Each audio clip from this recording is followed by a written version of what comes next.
Dios te bendiga. Cuando hacemos referencia a las debilidades y limitaciones humanas, estamos refiriendo a la naturaleza humana de Cristo.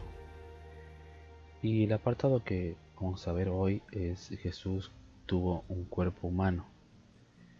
Y a través de todos los pasajes bíblicos que vamos a ver, va a ser notorio que la Escritura quiere mostrar que el Cristo fue verdaderamente humano. Vamos a ir pasando versículo a versículo para constatar y confirmar que la naturaleza de Cristo era humana, y también posteriormente vamos a ver que también era divina. Cuando vemos en el capítulo 2 de Lucas, versículo 7, dice: y dio a luz a su hijo primogénito, y lo envolvió en pañales y lo acostó en un pesebre, porque no había lugar para ellos en el mesón. Ahí podemos ver que la forma en que Cristo vino a la tierra fue como venimos todos nosotros, ¿sí? También podemos ver que además de eso, Lucas nos dice en Lucas capítulo 2, versículo 52, y Jesús crecía en sabiduría y en estatura, y en gracia para con Dios y los hombres, es decir, tanto en sabiduría como en estatura. Como todo ser humano, se producía ese crecimiento gradual que se registra en todo ser humano. Eh, no tan solo eso, sino que la Biblia también atestigua que Jesús tenía cansancio en algunos momentos, y eso lo podemos ver en Juan capítulo 4 versículo 6. Y estaba allí en el pozo de Jacob. Entonces Jesús, cansado del camino, se sentó así junto al pozo, y era como la hora sexta.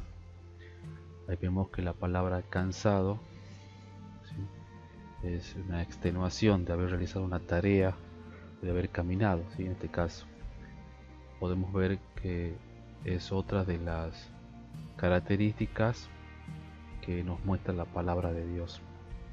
También la Biblia habla de que sintió sed, y esto lo podemos ver en Juan capítulo 19 versículos 28.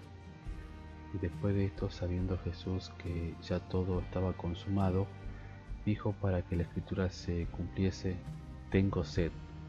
¿Sí? Entonces, en el momento de la crucifixión, Cristo tuvo sed. Después de haber ayunado durante 40 días en el desierto, en Mateo capítulo 4 versículo 2 dice: y después de haber ayunado 40 días y 40 noches, tuvo hambre. ¿Sí? Otra de las características de todos nosotros, seres humanos. A veces se sintió físicamente débil, porque durante el tiempo de sustentación en el desierto ayunó por 40 días, y ahí vemos como en Mateo capítulo 4 versículo 11 dice: el diablo entonces le dejó, y aquí vinieron ángeles y le servían. Ese servicio, esa administración que hacían los ángeles, la mayoría de los que son estudiosos de la escritura consideran que aparte de el aliento de parte de ellos, también fue que fue provisto de alimentos nuestro Señor Jesucristo en esa condición. También podemos ver que en capítulo 23 de Lucas,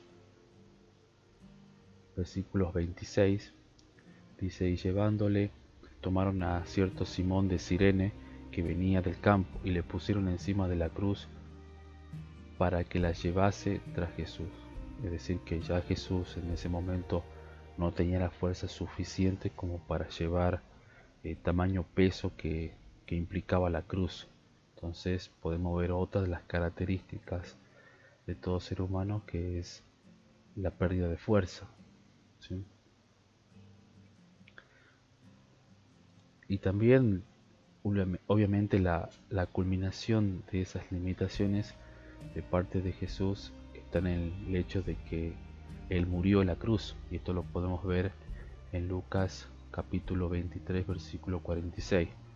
Entonces Jesús clamó a gran voz, dijo: Padre, en tus manos encomiendo mi espíritu. Y habiendo dicho esto, expiró. ¿Sí? Todo ser humano culmina con la muerte. Entonces, aún hasta en ese suceso, Cristo nos representó a cada uno de nosotros. Y Jesús también resucitó de entre los muertos en un cuerpo físico, ¿sí? Humano, aunque uno que era perfecto y ya no estaba sujeto a las limitaciones de la debilidad, la enfermedad o la muerte. Le demostró repetidas veces a los discípulos que tenía un cuerpo físico auténtico. Esto lo podemos ver en Lucas capítulo 24 versículos 39. Y dijo: mirad mis manos y mis pies, que yo mismo soy. Palpad y ved, porque un espíritu no tiene carne ni huesos, como veis que yo tengo. Así que aún después de la resurrección, Cristo tenía un cuerpo físico, perfeccionado, pero físico.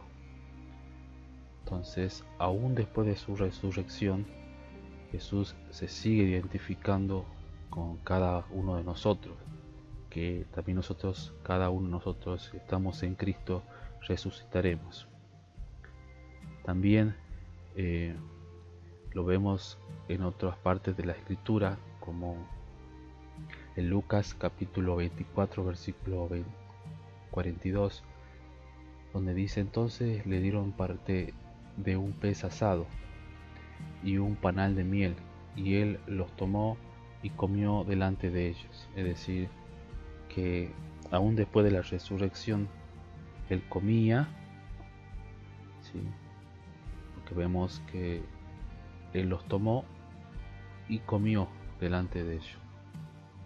O sea que su cuerpo físico no menguó, sino que adquirió nuevas capacidades después de la resurrección, pero siguió siendo un cuerpo físico como el que tenemos nosotros. La manera en que Jesús ascendió al cielo, también la mayoría considera de que es una especie de continuidad entre la existencia de un cuerpo físico en la tierra y la continuidad de su existencia de ese mismo cuerpo en el cielo, ¿sí? Leemos en el Evangelio de Lucas que Jesús los llevó hasta Betania y allí alzó las manos y los bendijo. Y sucedió que mientras los bendecía se alejó de ellos y fue llevado arriba al cielo. Entonces ahí podemos ver que el cuerpo en el cual Jesús ascendió era el cuerpo físico, ¿sí? Resucitado pero físico. Entonces, todos estos versículos bíblicos tienen la idea de mostrar que Jesús fue un ser humano completamente como nosotros, viendo las diferentes características que tiene todo ser humano, y también dando la esperanza de que en un cierto momento, que ya vamos a estudiar posteriormente, tendremos un cuerpo resucitado, ¿sí? Un cuerpo perfeccionado al igual que tuvo nuestro Señor.